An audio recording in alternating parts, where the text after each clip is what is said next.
تاجر کی دو حیثیتیں، ایک یہ کہ وہ سچ بولے اور دیانتداری کرے، صحیح مال بیچے۔ تو حدیث میں فرمایا التاجر الصادق الامین مع الانبیاء والشہداء والصدیقین، او کما قال، جو تاجر سچا ہے اور دیانتدار ہے، جھوٹ نہیں بولتا، تو تجار کا پہلا کام جھوٹ بولنا، اور دوسرا کام بددیانتی، اچھے مال کی جگہ کھوٹا مال، اعلی اناج کے بدلے میں گٹھیا بے قیمت اناج یہ بیچتے ہیں۔ تو فرمایا کہ جس تاجر میں امانت اور صدق ہو، قیامت کے دن اس کا حشر انبیاء اور صدیقین و شہداء کے ساتھ ہوگا، کیونکہ انبیاء بھی سچے اور دیانتدار تجارت فرماتے تھے۔ دوسری حدیث آپ نے ارشاد فرمائی، اس میں ہے التجار هم الفجار، تاجر ہی تو شیطان ہے۔ یہی تو سارے غلط تنظیمیں، دہشت گردوں کو وجود میں لانا، ان کو کروڑوں دینا، تمام اہل باطل کو آگے بڑھانا، یہی التجار هم الفجار۔ اور آپ نے فرمایا الکذب انما الکذب یمحو برکت البیع، او کما قال، جھوٹ بولنے سے بے ختم ہو جائے گی۔ دو پارٹنر ہیں، ایک جھوٹا ایک سچا، کاروبار ڈوب جائے گا۔ دو پارٹنرز ہیں، ان میں سے ایک دیانتدار ہے، دوسرا بددیانت ہے، تجارت ختم ہو جائے گی، نہیں چلے گی۔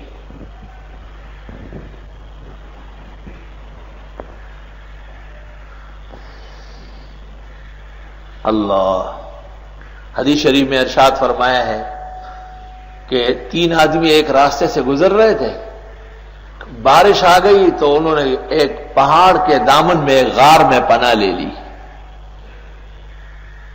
اب اوپر سے ایک بڑا چٹان نیچے گر گیا اور غار کا منہ بند ہو گیا، بالکل اندھیرے میں بیٹھ گئے۔ بڑے پریشان ہوئے کہ اب تو ہم نکل نہیں سکیں گے، یہی تڑپ کے مر جائیں گے۔ تو ہر ایک نے دوسرے سے کہا کہ اپنے پسندیدہ عمل سے اللہ تعالی سے دعا مانگو۔ ان میں سے ایک شروع ہوا اور اس نے کہا کہ میرے چچا کی لڑکی تھی اور مجھے اس سے بڑی محبت تھی، اور محبت پوری کرنے کے لیے اس نے مجھ سے 100 دینار مانگے، میں نے بڑی مشکلوں سے جمع کر کے دے دیے، لیکن جب وقت آ گیا تو اس نے مجھے کہا اتق اللہ ولا تفض الخاتم الا بحقہ، خدا کا خوف کرو، کیوں گناہ کرتے ہو؟ میں وہاں سے بھاگا، گناہ چھوڑ دیا۔ اے اللہ، آپ جانتے ہیں کہ یہ گناہ میں نے صرف تیرا نام سن کر اور تیرے خوف سے چھوڑا ہے، اگر ایسا ہے تو یہ چٹان ہٹائے۔ تو کہتے وہ پتھر سرک گیا اور ایک سوراخ ہو گیا جس سے روشنی آنے لگی۔ تو دوسرے نے دعا شروع کر دی کہ خدا، میں بھیڑ بکریاں چراتا تھا جنگلوں میں، رات کو جب واپس آتا تھا دودھ نکال کر سب سے پہلے اپنے بوڑھے ماں باپ کو پلاتا تھا، پھر بچوں کو پلاتا تھا۔ ایک دن میں کسی دور و دراز کے جنگل میں گیا، آنے میں دیر ہو گئی، میرے ماں باپ میرے پہنچنے تک سو گئے تھے، میں دودھ نکال کر کے جام بھر کر کے ان کے سرہانے کھڑا رہا کہ پہلے یہ پی لے پھر بچوں کو دوں۔ وہ اٹھے نہیں اور اٹھانا مناسب نہیں تھا، بچے پیروں میں بلکتے رہے، لیکن میں نے ماں باپ کا احترام اور اکرام برقرار رکھا۔ خدایا، اگر یہ عزت و توقیر میں نے آپ کے لیے کی ہے تو ہماری پریشانی دور فرما۔ تو وہ چٹان اور ہٹ گیا۔ نیک اعمال کی برکت اور وسیلے سے پہاڑ جگہ چھوڑ رہا ہے۔ تو تیسرا آدمی شروع ہو گیا، اس نے کہا یا اللہ، آپ جانتے ہیں کہ میرے ساتھ ایک شخص نے مزدوری کی، جب میں اس کو رات کو طے شدہ مزدوری دینے لگا تو اس نے کہا کہ یہ کم ہے، ایک مقتل چاول کا، ایک ٹوکر بڑھ کر یا کھجور کا، اور وہ اس کو چھوڑ کے چلا گیا۔ اس کے جانے کے بعد میں نے اس کو زمین میں بویا، اس کی فصل ہو گئی، وہ ساری بیچ کے اس کی بکری خریدی، اس بکری سے ایک ریوڑ تیار ہو گیا۔ 2 4 5 10 سال بعد وہ بھوکے پیاسے حال میں آیا اور اس کو کہا خدا کا خوف کرو، چلو وہ جو ایک ٹوکرا اناج تھا وہ تو دے دو جو میرے تیرے پاس رہ گیا ہے۔ اللہ آپ جانتے ہیں کہ اس واقعے کو آپ کے علم میں ہے کہ میں نے اس کو کہا کہ وہ ٹوکرا نہیں، یہ جو ریوڑ بکریوں کا ہے یہ پورا آپ کا ہے۔ وہ حیران ہو گیا کہ بھئی میرے تو چند کلو کھجور ہے یا اناج ہے، وہ مجھے دو، میرا مذاق کیوں اڑاتے ہیں؟ میں نے کہا نہیں، آپ جو کچھ چھوڑ چکے تھے اس کو میں نے تربیت دی اور اس سے یہ تیار ہو چکا ہے. وہ پورا ریوڑ بیڑ بکریوں کا لے کے روانہ ہو گیا. یا اللہ اگر یہ عمل میں نے تیرے خوف اور رضا کے لیے کیا ہے تو ہماری پریشانی دور فرما. چنانچہ وہ چٹان پورا ہٹ گیا اور یہ لوگ باہر آ گئے. بخاری مسلم تمام صحاح میں یہ واقعہ موجود ہے. تو تجارت جب دیانت کے ساتھ ہو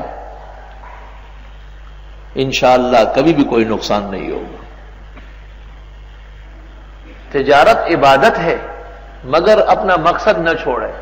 اس زمانے کے علماء، اس زمانے کے طلباء جب کسی دکاندار سے بھی دوستی لگا لیتے ہیں تو پھر سبق میں غیر حاضری کرتے ہیں. مولوی اگر کوئی دکان لے، کوئی مکان کرائے پہ لے تو پھر درس میں نہیں آ سکتے، جی تاجر صاحب ہو گیا. اس لیے اس دور میں اس عاجز اور فقیر کی رائے یہ ہے کہ علماء صرف اور صرف دین پر متوجہ رہے. اللہ دین کی برکت سے انہیں آسمان و زمین کے خزانوں سے عطا فرمائے. اللہ فما ربحت تجارتہم، اللہ فرماتے ہیں کہ ان منافقین نے جو تجارت کی ہے یہ کبھی بھی کامیاب نہیں ہوگی. وما کانوا مہتدین، اور نہ یہ ہدایت یافتگان ہے. منافقین کا معاملہ بہت پیچیدہ اور بہت خراب ہے، کیونکہ یہ مارے آستین ہوتے ہیں، دکھاتے ہیں کچھ اور کرتے ہیں کچھ. اس لیے ان کے حال کو سمجھانے کے لیے اللہ نے آگے دو مثالیں بیان فرمائی. مثلہم، مثال ان منافقوں کی، کمثل الذی، مانند مثال اس شخص کی سی ہے، استوقد نارا، جو جلانا چاہے آگ. استوقد بمعنی اوقدہ، البحر المحیط، ابن کثیر روح المعانی تفسیر کبیر، تفسیر ابی سعود. استوقدہ بمعنی اوقدہ، میں نے پہلے ترجمہ جو کیا ہے باب استفعال کے خاطر، اب ترجمہ کریں گے. جیسے اس نے جلائی آگ، وقت کہتے ہیں ایندھن کو، خشاک توئی جو جلتا ہو آگ میں. فلما اضاءت ما حولہ، جس وقت روشن کر دیا اس آگ نے اس شخص کے ارد گرد کو، ذہب اللہ بنورہم، لے گیا اللہ ان کی روشنی کو، یعنی ختم کر دی. وترکہم، چھوڑ دیا ان کو، فی ظلمات، اندھیروں میں، لا یبصرون، دیکھتے نہیں. سمن، یعنی ہم سمن، مبتدا محذوف ہے، یہ بہرے ہیں. بکمن، ہم بکمن، یہ گونگے ہیں. ہم عمیٌ فہم لا یرجعون، بس یہ حق کی طرف لوٹ کے نہیں آئیں گے. سم اسم کی جمع ہے، اسم کہتے ہیں بہرے کو، اور بکمن یہ ابکم کی جمع ہے، گونگے کو کہتے ہیں. اور عمیٌ یہ اعمیٰ کی جمع ہے، اندھے کو کہتے ہیں.